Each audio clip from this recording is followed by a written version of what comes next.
going on, number one?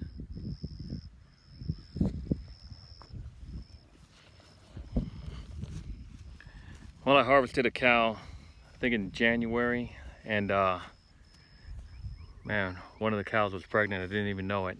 So I had a cow in February.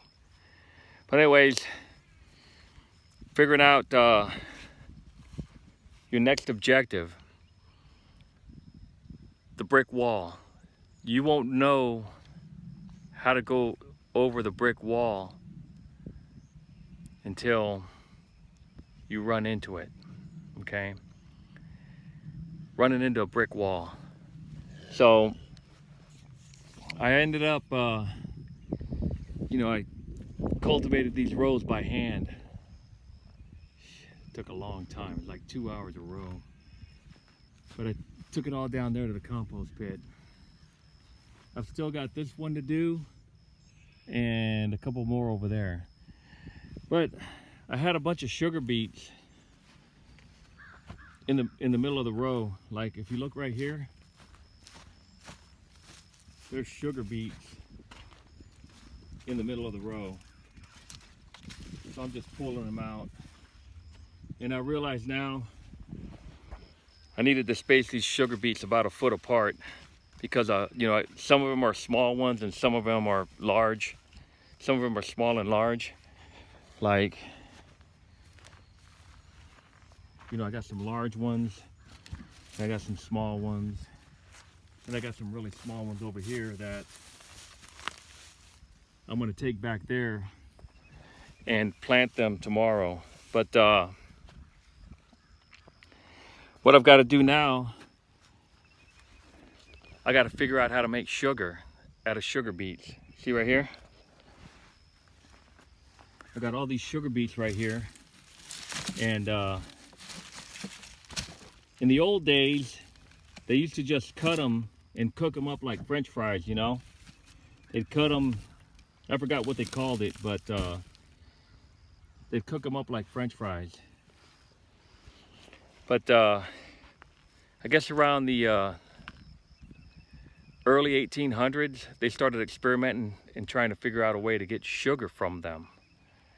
And there's a lot of information in the old the old farmer, Hennessy Farmer, the archives from 150 years ago on how they started to make sugar. But I'm sure there's stuff on YouTube on how to turn sugar beets into sugar.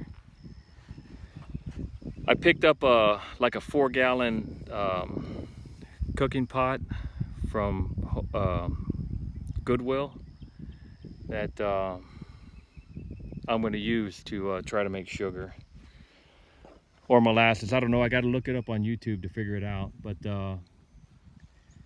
it's a lot of work here. It's gonna be really, really hard to make it. If something goes wrong, if everything goes south,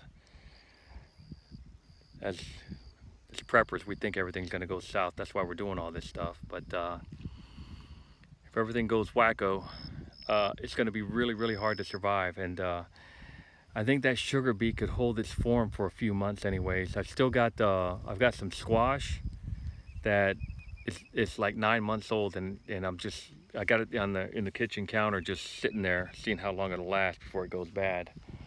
But I've still got, about 6 rows to do. These are going to be easier. There's not much in them, but I've got to see what's going to happen with the spinach right here. I got some going to seed for some strange reason.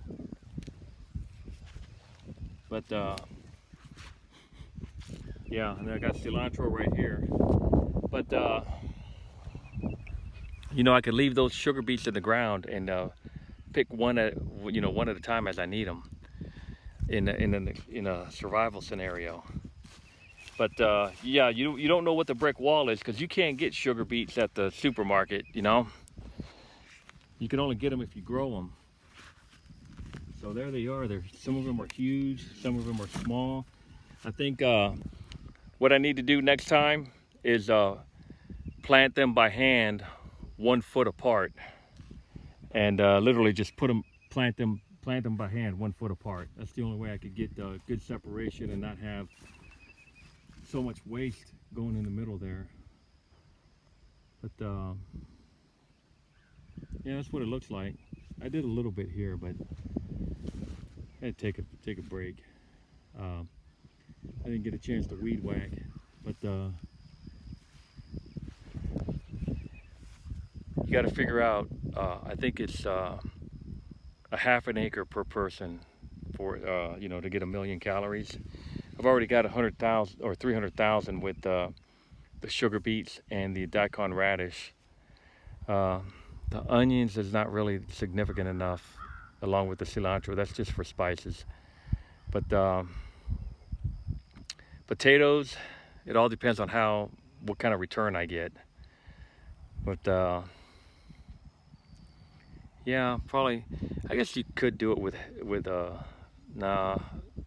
Probably you could maybe do it with 1/4 acre, but 1/2 an acre per person to literally survive. So if you've got 10 people, you're going to need 5 acres and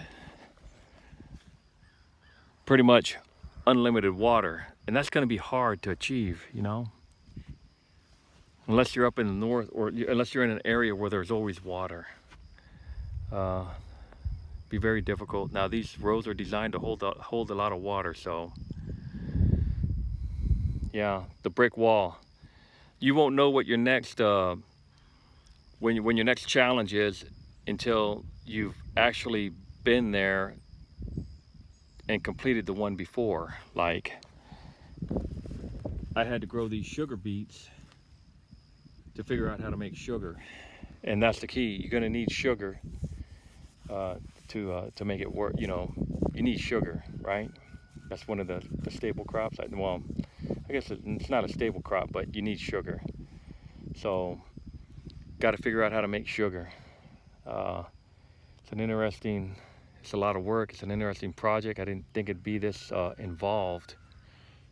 I didn't think food would be such a big problem, learning how to grow. And it's going to catch a lot of preppers by surprise. You got to stack food. It's the learning curve to do this kind of work here is too steep, so you've got to stack food.